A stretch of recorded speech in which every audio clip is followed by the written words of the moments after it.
అశ్వమునై ఎట్టి పాపాత్మునకు నుజిక్కి వాహనమయ్యుండు వలయునకో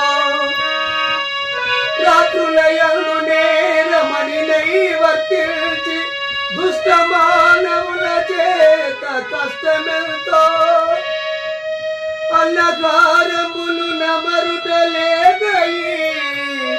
ఎండవానలకు నోచియుండుటెట్లో కంట నిద్రయు లేక కన్నీరు మున్నీరు గావగచ్చుచునుండు కాలమెంతో జగతిలో ఈ మూడు వజ్రముల సగంబు గూడుటెన్నడు